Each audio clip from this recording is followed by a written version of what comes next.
Bien, regresamos con Luis de Stefano, biólogo molecular, y con Camilo Ferreira, economista. Con ellos estamos hablando sobre el futuro en el 2050. Luis, tú nos hablabas, estábamos hablando en el segmento anterior sobre la expectativa de vida, pero no hemos hablado sobre la calidad de vida. Imaginemos que hacia el 2050 la expectativa de vida va a subir entre 130 y 150 años. ¿Cómo va a ser la vida? Porque uno se imagina que va a ser como estamos el día de hoy, pero con 30 o 40 años más. Y uno se imagina pues con artritis, con, ¿no? Esclerosis múltiple, Alzheimer, pero evidentemente la biotecnología y todos estos cambios están generando herramientas y tecnologías que van a poder hacer que nuestra calidad de vida mejore y que por lo tanto a los 110 te sientas como te sientes hoy día, probablemente a los 60. ¿Cómo va a ser eso? Cuéntanos un poco. Bueno, la biotecnología, como te decía, va a ser posible el reemplazo de tejidos, terapia génica, la medicina personalizada. Por ejemplo, ahorita secuenciar el genoma de una persona está más o menos por unos $50.000. O 10.000 a 50.000, dependiendo de quién lo haga. Pero la meta de muchas compañías es llegar a $1.000, ¿ya? Para que el seguro sea quien pague, no la persona. Y eso va a ser posible que muchos niños salgan de la maternidad con su foto es un niño o es una niña, y al costado su DVD con toda su secuencia y con todos los genes que le pueden dar algún tipo de sesgo hacia algún tipo de enfermedad en el futuro, y que eso tiene que crear una serie de protocolos de qué tipo de vía de alimentación o de vía debe llevar para evitar tener un cáncer, por ejemplo, si es una niña al seno a los 30, a los 40 años, etcétera, etcétera, ¿no? Entonces, eso, por ejemplo, va a permitir la medicina personalizada, o sea, analizar rápidamente el genoma de una persona, inferir a través de ello qué tipo de cáncer tenga, diseñar una terapia específica para ese tipo particular de cáncer. Una droga para ese tipo de... Y también las dosis específicas. Porque lo que mucha gente no sabe es que las dosis de las pastillas que tomamos, por ejemplo, para bajar el colesterol, se han hecho generalmente con pacientes masculinos, no femeninos, y con pacientes anglosajones, ¿no?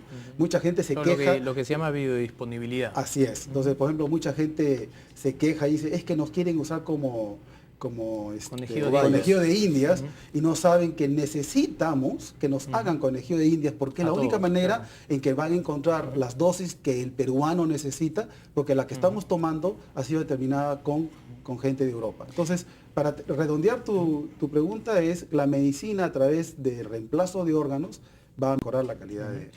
Edward Wilson, el biólogo, calculaba que para el 2050 íbamos a ser entre 9 y 10 billones de habitantes, somos hoy día más o menos 7.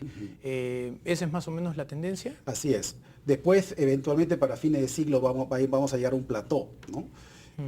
Pero todo esto va a crear presiones tremendas en la producción de alimentos. O sea, la tierra cultivable se está perdiendo por procesos de urbanización, por cambio climático,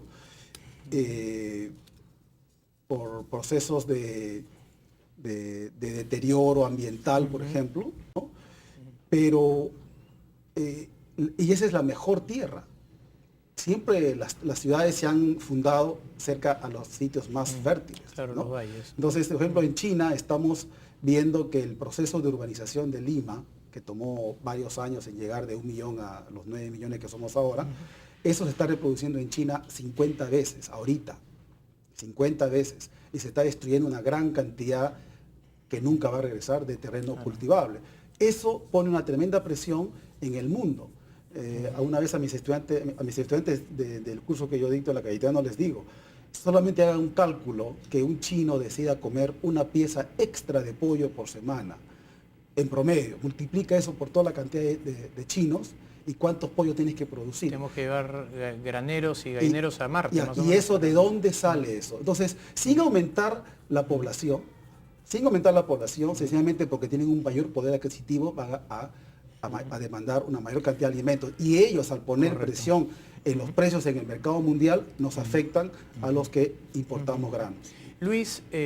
Camilo, Luis hablaba sobre China y según los estudios, China durante los próximos 30 años va a pasar a consumir cerca de 170 millones de toneladas más de granos y la producción anual es de 200 millones el día de hoy. ¿Podemos ir hacia una crisis maltusiana? ¿Cuál es la visión del mercado y del Estado frente a esto? Afortunadamente, el sistema de mercado tiene una cosa que se llama precios. Y los precios sirven de señales para todo el sistema económico. Cuando los precios de alimentos suben mucho, el retorno a una innovación que disminuye el precio de los alimentos se incrementa. Para acabar de ahorrarme 100 millones de toneladas, es mucho más dinero que ahorrarme 100 millones de toneladas antes que subían los precios. Entonces, recursos que se van a dedicar a R&D van a ser mucho mayores en esos casos. Y como lo demostró el proyecto Manhattan de la bomba atómica, si una cosa es físicamente, teóricamente posible, le mete suficiente plata y cerebros, al final se hace. Además, ocurre lo siguiente. La cantidad de PhDs en el mundo se ha cuatriplicado en los últimos 20 años. O sea, la materia básica para realizar las innovaciones que necesitamos es mayor. Y entonces tenemos mejor oferta, pero a su vez la demanda se ha incrementado.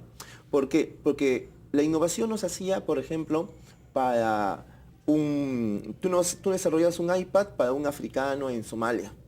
Tú desarrollabas para una persona de clase media dentro de la sociedad global. Y el número de la clase consumidora global está pasando de 1 billón de personas en 1990 a en 2025 a ser 4.000 millones.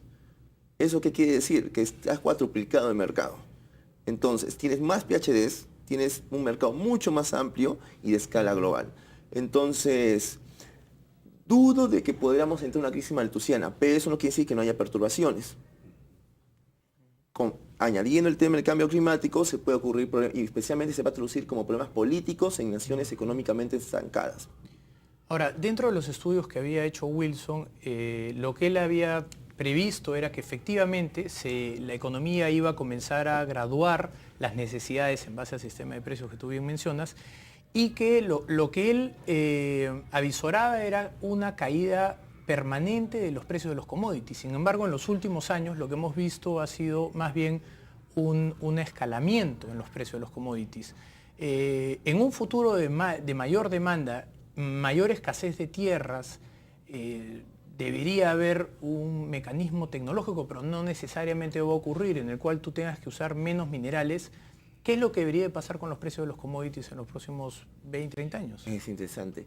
El precio de los commodities en realidad depende de qué gana productividad más rápido. O sea, tú tienes el área que usa commodities de la economía y el área que no usa commodities. Si el área que no usa commodities gana productividad más rápido que el área que usa commodities, entonces el precio del commodity va a caer, va a ser un bien más abundante. Sé que tal vez me estoy poniendo un poco raro en esto. Lo que quiere decir es lo siguiente, que si tenemos un desarrollo tecnológico que permita ganancias en productividad en el uso, que superan el crecimiento de la demanda, no se esperaría un incremento en los precios. Sin embargo, hasta ahora lo que se está viendo es una tendencia sistemática hacia el incremento de los precios, ¿no? Lo cual nos favorece a países como los nuestros, ¿no? Exportadores netos en materias primas. Y en términos de productividad, ¿qué significa eso? ¿Que la productividad estaría decayendo? O sea, que no estaríamos consiguiendo los retornos de las nuevas tecnologías. No, habría mejoras en productividad, solamente que estas no están hasta ahora siendo lo suficientemente rápidas para comenzar el crecimiento en la demanda. Pues no es que no haya mejor productividad, las hay. Que es lo que decía hace poco en un artículo Gordon, el economista Gordon, ¿no? Que decía que básicamente la productividad norteamericana estaba retornando a sus patrones de crecimiento históricos, creo que eran 0.2, ¿no? Luis, ¿cómo hemos pasado de la expectativa de vida a la calidad de vida? ¿Cómo va a cambiar el físico de la persona en el sentido de peso, talla, productividad física, consumo de calorías? Bueno, ahí sí hay un poquito de un ejercicio mental, ¿no? Conjetural. Conjetural, así es. Hay una tendencia todavía bastante controversial de que la disminución, el tamaño de la mandíbula en el Homo sapiens fue el detonante del crecimiento de la capacidad craneana, ¿ya?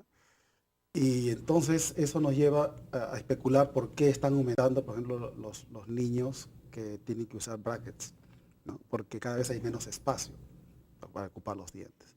Entonces nos dicen que la tendencia es a que se pierda no solamente el tercer molar, sino tal vez el segundo molar o el primer molar. De hecho, se usan mucho menos y son más chicos Claro, que y antes, también ¿no? por el cambio en la dieta. O sea, el Homo sapiens hace 200.000 años, 150.000 años comía carne cruda o no masticaba. Ahora comida mucho más suave, más procesada. Además, Etcétera, etcétera. al pasar por el fuego, por la cocina, el cuerpo humano asimila mejor las proteínas, ¿no? Así es, así es. Entonces, bueno, eso es lo que te podría decir. Mi expertise no es la biología evolutiva, pero, y sobre todo humana, pero eso es lo que he visto y también un mayor crecimiento, pero no para el 2050, no en el tamaño de la cabeza. O sea, en lo Estamos que es hablando- conocimiento, capacidad intelectual, Claro, básicamente. no, también deberían- hablan de un crecimiento ligero, de mayor en la cabeza, ¿no? Pero estamos hablando pues de próximos 3, 4.000, 5.000 años, ¿no?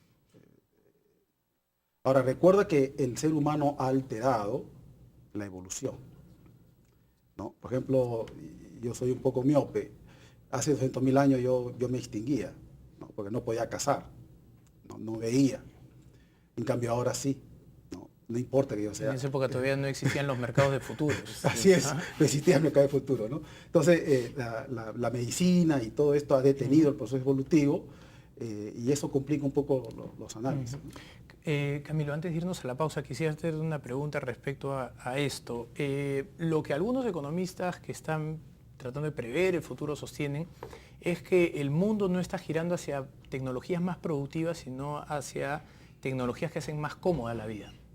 ¿Y eso cómo puede impactar esta necesidad por generar más alimentos, más energía, más recursos, pero a menores precios? Es que lo que ocurre es el tipo de crecimiento que estamos teniendo en comparación a previamente. Antiguamente, para medir qué tan desarrollado un país, lo que tú tenías que tener era mucho acero, mucho hierro, mucho carbón, es una cuestión de cantidad. Ahora más que darte más de lo que antes tenías, te estamos dando cosas que antes no tenías.